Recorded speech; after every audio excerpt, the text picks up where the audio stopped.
কি বলতে চাই, সভ্যতা ও বিবর্তনের হাত ধরে 1 কোটি বছর আগে এসেছিলাম এই পৃথিবীতে, আজও অপেক্ষা করে আছি মানুষের জন্য। মানুষকে ভালোবাসবো, মানুষ যেন আমার ভালোবাসে।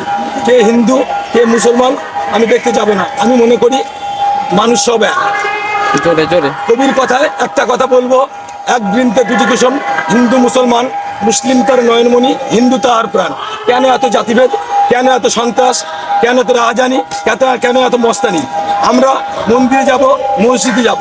আমরা ঈদের সময় মুসলমান বন্ধু বান্ধবদের বাড়ি গেছি, আমাদের রান্না পুজো দুর্গোৎসব মুসলিমরা এখন পর্যন্ত ড্রেস পোশাক করে আসে। আমি একটাই জানি, আমরা মানুষ, কিন্তু এখানে প্রচণ্ড হারে জাতিভেদ নিয়ে হয়েছে। ওরা বলে মুসলমান, ওদের বাড়ি যাওয়া যাবে না, ওরা বলে হিন্দু, ওদের বাড়ি যাওয়া যাবে না। কিন্তু আমি বলি, আমি মানুষকে এটাই বোঝাই, সবাই কিন্তু একদিন পৃথিবীতে চলে যাব। কেউ যাবে এতিমখানায়, কেউ যাবে শ্মশানে। আমি এটা বলি, আমি আমার বন্ধুর সাথে নামাজ পড়েছিলাম নদীর ওপারে। আমার বন্ধু সায়েম নৌখালি বাড়ি, আমাকে নিয়ে গেছিল, আমাকে দিয়ে নামাজ পড়িয়েছে। আমাকে দিয়ে নয়, আমি আমার স্বেচ্ছায় আমি নামাজ পড়েছিলাম। নামাজে বলেছিল একটা ছেলে, ওদের মধ্যে একটা খুব সুন্দর আমার ভালো লেগেছে, মুসলিম সমাজের মধ্যে যদি কোনো পিতা মারা যায়, সেটি কোনো জায়গায় দেনা করে রেখে যায়, সেই ছেলে কিন্তু সেখানে দাঁড়িয়ে বলে, আমার বাবা কি কোনো তোমাদের কাছে কোনো দেনা করে গেছে? তাহলে বলো তুমি নাকি, তাহলে আমি সব শোধ করবো। সেদিন থেকে আমার মনে একটাই, আমার হৃদয়ে আমি জায়গা দিয়েছিলাম মুসলিম সমাজকে, যে এত সুন্দর নিয়ম কেন, এত ভালো। কিন্তু এদিকে আমার হিন্দু ভাইদের একটা কথা বলি, ওরা হচ্ছে মসজিদে যায়, সব জায়গায় যায়। কিছু মানুষ আছে, কিছু মানুষ যারা সন্ত্রাস সৃষ্টি করছে, হিন্দু মুসলিমদের মধ্যে বিভেদ সৃষ্টি করছে। আমি তাদের ঘৃণার চোখে দেখি। আমার হাতে গাজীবাবার মাজারের ছবি আছে। যখন আমার 70 ইয়ার্স, মানে 7 বছর বয়স, তখন আমার তোকে বলে দেয়নি যে মাজারের ছবি তোমার হাতে দেবে। আমি মাজারের ছবি হাতে দিয়ে ঘুরি। 786 786। আমার একটা বড় রোগ হয়েছিল, আমি মাজারে গিয়ে আমি বাবার কাছে প্রার্থনা করেছিলাম যে মন্দিরে মসজিদে গেলে কি শুধু খালি সব কিছু পাওয়া যায়, শুনেছিলাম। আমি ওকে বড় একটা রোগ হয়েছিল, আমার রোগকে আমি সেরে গেছি। কিন্তু এই নয় যে ওখানে সেরে গেছি বলে আমি ওখানে আমার এই মসজিদকে আমি ঘৃণা করবো বা মন্দিরে ঘৃণা করবো না। সবাইকে আমি রেসপেক্ট করি, সবাইকে আমি সম্মান করি। আমি একটা ছোট্ট ব্যবসায়ী, সবজি আলা। আমার দিন চলে যায়, আমি মানুষকে ভালোবাসতে আমার কাছে আছে হিন্দু, আমার কাছে আছে মুসলমান, সবাই এসে আমার কাছে মাল নেয়। সবাই এলো আসসালামু আলাইকুম ঠোকে, সবাই আমাকে আসসালামু আলাইকুম দেয়। আমি সবাইকে উল্টে পাল্টা আসসালামু আলাইকুম দিই। কেউ কোনোদিন কোনো মুসলিম সমাজ বলতে পারবে না যে এই ছেলেটা বা এনার ওয়াইফ যে মুসলিমকে ঘৃণা করেছে। এখানে এই দোকানে আমি দোকানদারি করতে গিয়ে অনেক সময় দেখেছি আমাদের ওকে পোস্টের মুখোমুখি হতে হয়েছে, পোস্টের মুখোমুখি হতে হয়েছে, পোস্টের মুখোমুখি হতে হয়েছে, পোস্টের মুখোমুখি হতে হয়েছে যে এই ছবিটা এখানে রাখা হয়েছে কেন। আমি নিজে কইবার তোমাদের দিতে হবে না, তোমাদের মতো কিছু মানুষ হিন্দু মুসলমান বিরোধ সৃষ্টি করছে, আমি কিন্তু পারবো না। মুসলিম কি মন্দির মসজিদ কি করেছে? মসজিদ কিছু তোমাদের কি কোনো কিছু করেছে? তুমি কি কোনোদিন এতে গিয়েছো, মাজারে গিয়েছো? হ্যাঁ, মাঝে আমি অনেকবার গেছি, আমি ফুল চড়িয়েছি, আমি প্রার্থনা করে আমি অনেক কিছু পেয়েছি, আমি অনেক কিছু পেয়েছি। আমি লক্ষ লক্ষ টাকা পাইনি, আমি হৃদয়ে ঠান্ডা, আমার ব্রেনটাকে ঠান্ডা পেয়েছি, মানুষকে ভালোবাসতে শিখেছি। আমি কোনো মসজিদে গিয়ে লক্ষ লক্ষ কোটি কোটি টাকা লাগেনি, আমার লাগবে না কোনোদিন। আমি জিরো থাকতে চাই, কিন্তু মানুষকে ভালোবাসতে চাই। আমি একটু ভালোবাসার কাঙালি, আমি ভালোবাসতে চাই। আমি মানুষকে বিপদে বলে আমি ছুটে যাই। লকডাউনের সময় আমি হয়তো মানে বলছি, কেউ খারাপ ভাবে না, অনেক কমেন্ট করবে, বাজে কমেন্ট করবে। লকডাউনের সময় আমি বিনা কারণে অনেকের চাল তারা খেতে পারে না, আমার ওয়াইফ চাল ডাল সবজি আমার বাড়ি থেকে বয়ে দিয়েছে। কিন্তু আমার বাড়ি তখন আমার ছেলে সবাই সদ্য বাঙালি, সদ্য হচ্ছে মাধ্যমিক, তখন আমার বাড়ি বিশাল অভাব ছিল। মাধ্যমিক লকডাউনের আগে আমার ছেলে রেজাল্ট আউট হয়েছিল, আমাদের বাড়ি আত্মীয় কথা ভালো ছিল না। তারপরে আমি কে হিন্দু কে মুসলমান বাঁচিনি, আমার বাড়িকে চাল ডাল দিয়েছি, সবজি দিয়েছি, যাতে ওরা মানুষটা বাঁচে। আমার লাগবে না, আমার মা বাবার আশীর্বাদ আছে, আমার গাজী বাবার আশীর্বাদ আছে, আমার মন্দিরের আশীর্বাদ আছে। একদিকে যেমন রাম, একদিকে আমার রহিম। আমি দুজনকে ভালোবাসি। আমি সৃষ্টিকে ধ্বংস করতে চাই না। আমি সৃষ্টিতে বিশ্বাসী, আমি ধ্বংসেতে নয়। আমি সৃষ্টিতে বিশ্বাসী, ধ্বংসেতে নয়। ধ্বংস করবে অন্যজন, সাম্প্রদায়িক গন্ডগোলে যাই না আমি। এটা ওই পদ্মের জন্ম কোথায়? পাখি। পদ্মের জন্ম আমরা জানি পাখি, পদ থেকে সবাই রেসপেক্ট করে। সেটা হচ্ছে গিয়ে আমাদের মসজিদটা ঘুঁটিয়ারি একটা জঘন্য, মানে কি বলবো, একটা মানে কি বলবো, জায়গাটা ভালো না, কিন্তু বাবা ওখানে এসেছিল কোনো একটা 1000 কোটি বছর। প্রথমত আমি তোমাকে কি জিজ্ঞাসা করি, তোমার বাড়িটা কোথায়? আমার বাড়ি তালদি। তালদি? উত্তর তালদি। এখানে কি করো? এখানে আমি আর ছোটখাটো সবজি বিক্রি করি, আমি আমার ওয়াইফ মিলে। আমার ওয়াইফ হচ্ছে হিন্দু, আমিও হিন্দু। আমার ওয়াইফ হাতে শীতে সিঁদুর, হাতে শাখা, এখনো পর্যন্ত আমি দেখতে পাচ্ছি, ক্যামেরায় দেখতে পাচ্ছেন। উনিও মসজিদে যায়, আমার বাড়ির মসজিদের ছবি আছে।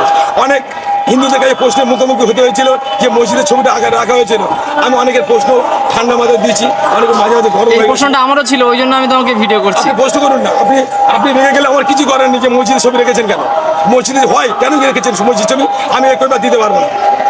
মানে আমার ভালো লেগেছে, আমার হৃদয়ে গাঁথা আছে জিনিসটা কি। এই যে ঠাকুর আর মসজিদের ছবি একসাথে রেখেছো, অনেকে অনেক কথা বলেছে তো। হ্যাঁ, অনেক প্রশ্নের মুখোমুখি হয়েছে, কাউকে সুন্দরভাবে বুঝিয়ে দিয়েছি, কেউ বুঝে চলে গেছে, কেউ কেউ বা আমার সঙ্গে মানে বিরোধী মতো হয়েছে, কেন তুমি হিন্দুকে রেখে মুসলমানের ছবি রাখবে কেন। আমি কৈফিয়ত অনেকে দিয়েছি সুন্দরভাবে। যারা শিক্ষিত তারা এই প্রশ্নের মুখোমুখি হয়নি, কেউ আমার প্রশ্ন করেনি, নট কোশ্চেন, আমার কোনো কোশ্চেন করেনি। যারা শিক্ষিত তারা বুঝে গেছে। আমি কাজী নজরুল ইসলামের কথাই আমি একটা কথা বলবো, কাজী নজরুল আমাদের শিখিয়েছে। তার কাজী নজরুল তাহলে মা কালী পুজো করেছিল কেন? কাজী নজরুল ইসলামে এদিকে তোমার মুসলিমদের দিয়ে দুর্গাপুজো দেখাবে, মুসলিমকে দিয়ে দুর্গাপুজো দেখাবে, দুর্গোৎসব দেখাবে, এদিকে তুমি হিন্দুকে দিয়ে তাহলে তুমি হিন্দু মসজিদে যাবে না কেন?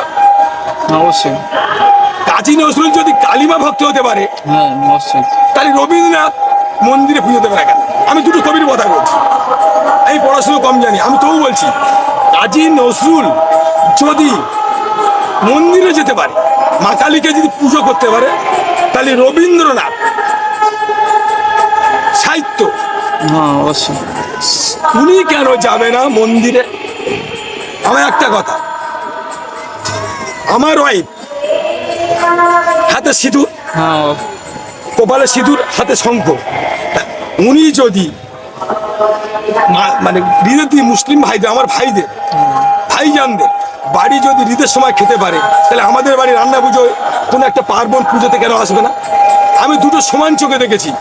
এতে আমার হাতে অনেকে জানে এই 786 প্রশ্নের মুখোমুখি হতে হয়েছিল। ক্যামেরা দেখাও একটু।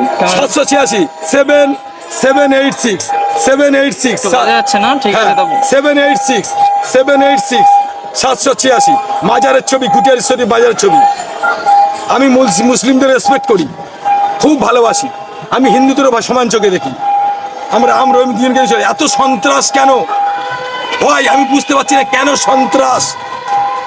একই সন্ত্রাস।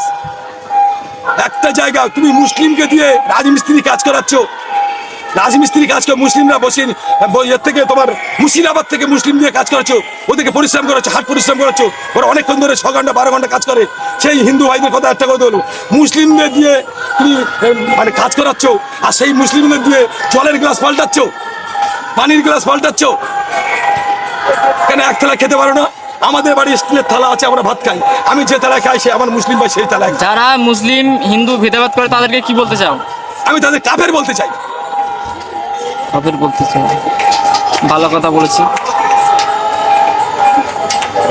আমার মৃত্যু, আমার যদি এক বিন্দু আমার যেদিকে মেরে দেয়, আমি নড়বো না, মন্দির ছাড়বো না, মসজিদ ছাড়বো না।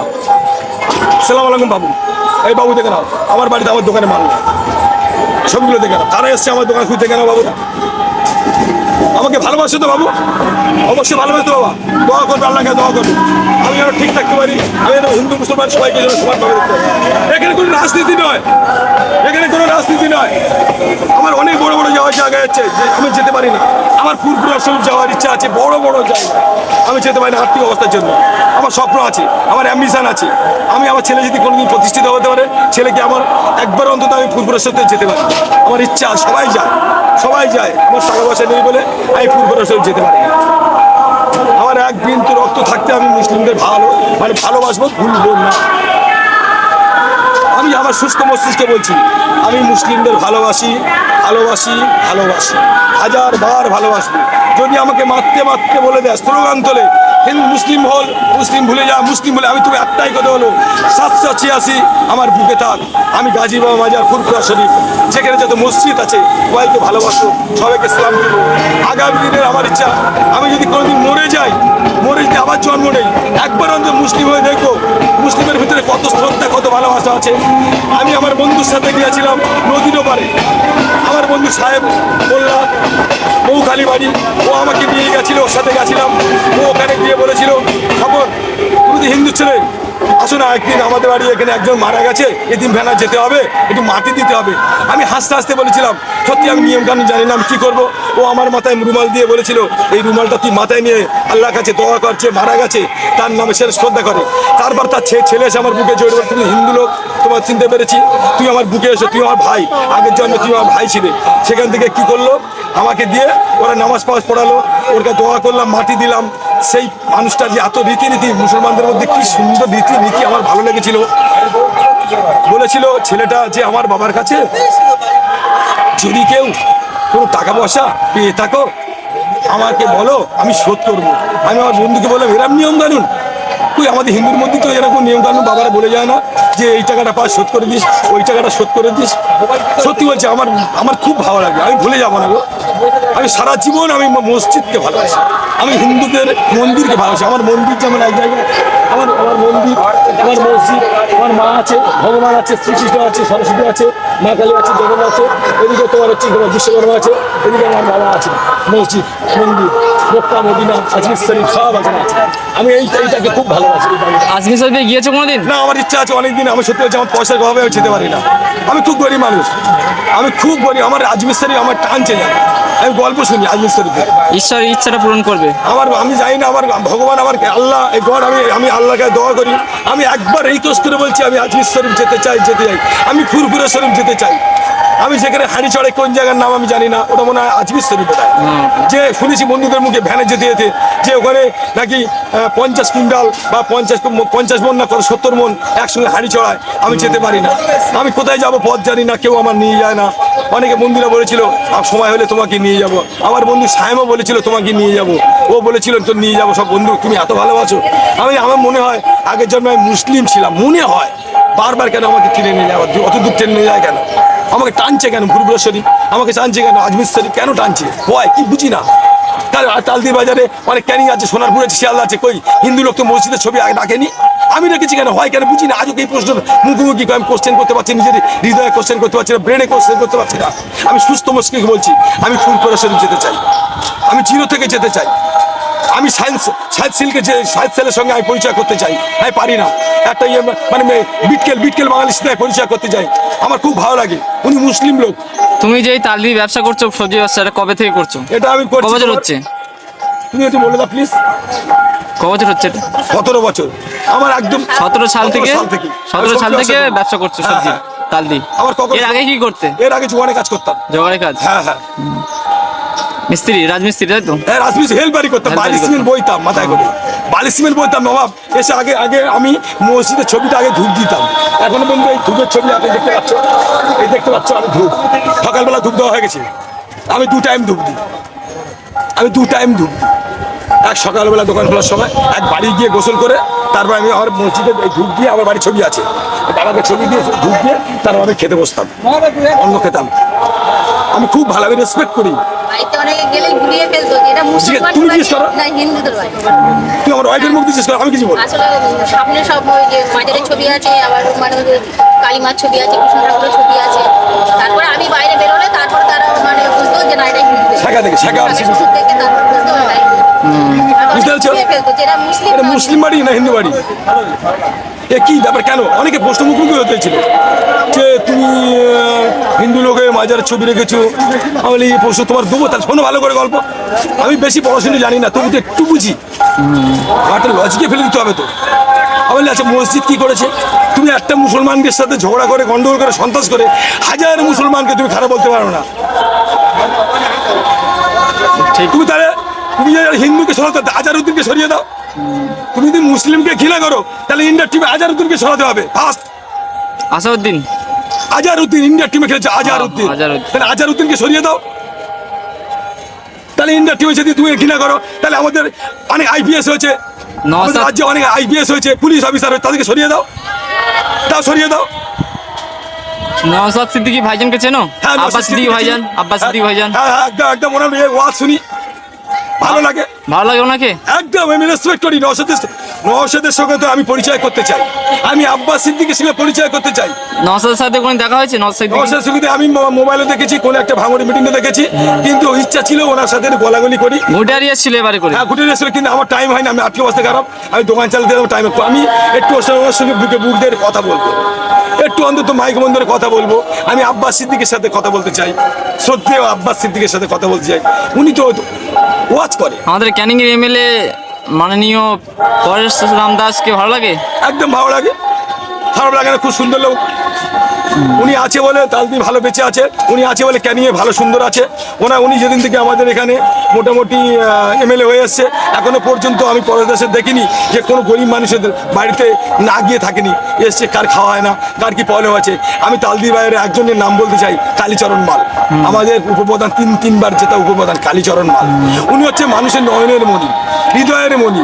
আমার বাড়িতে আমি কন্টিনিউ, আমার ছেলে যখন মাধ্যমিকে স্টার পায় সায়েন্স থেকে, তখন আমার ছেলেকে বইপত্র দিয়েছিল। তুমি বলে দাও প্লিজ একটু, আমি তো বললে মিথ্যে কথা বলবে, তুমি বলে দাও, তুমি বলে দাও, তুমি বলে দাও। ওটা কত সাল, মানে বলো কত সালে? ও উচ্চ মাধ্যমিক পাস করেছিল 17, 17 আর মাধ্যমিক দিয়েছিল 15 সালে মাধ্যমিক দিয়ে স্টার পেয়েছিল। সায়েন্স থেকে। ওই কেন সমর্থ ছিল না, সবার কাছ থেকে চেয়েছি কালীচরণ মাল, কালিদা হ্যাঁ হ্যাঁ, চিনি আমি। কালিদা যা আমার হেল্প করেছে, আমি কালিদার আমি বলছি তো, 1000 বছর পরে যদি আমি আসি ফিরে, 1000 বছর পরে যদি আমি আসি ফিরে, আমি কালিদাকে চাই। অশোক হালদার তালদি টিএমসি নেতা ছিল, হ্যাঁ হ্যাঁ ছিল। অশোক হালদারের মতো লোক বলছে স্বপন তোমার মতো কত, তোমার ছেলে পাস করেছে, বলে হ্যাঁ স্যার রেজিস্টার। সঙ্গে সঙ্গে ওনার ভাই বিলেকে দিয়ে, আমার সাগর চন্দ্র দিয়ে ওনার দোকানে গিয়ে বলে কত টাকা আমার ভাই বই চাই, দিয়ে দাও।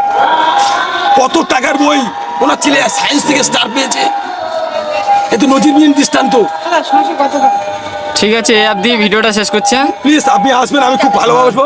আমার কোনো টাকা পয়সা লাগবে না, কিছু লাগবে না, একটু আল্লাহকে দোয়া করবে, ভগবান ঈশ্বর কাছে দোয়া করবে। আমি যেন মাজারে যেতে চাই, পূর্বেশ্বর যেতে চাই। আর আমাদের হচ্ছে গিয়ে বিটকেল বাঙালি, ওনার নাম হচ্ছে সায়েন্স সিং, ওনার সঙ্গে একটু যোগাযোগ করতে চাই। আমার দুটো স্বপ্ন, সায়েন্স সিংয়ের সঙ্গে আমি একটু পরিচয় করতে চাই। আচ্ছা, টাটা করে দাও, টাটা। নমস্কার সালাম করে দাও। নমস্কার, আসসালামু আলাইকুম। আল্লাহ এই অবধি তোমার ভিডিওটা দোয়া করবে। শেষ করছি।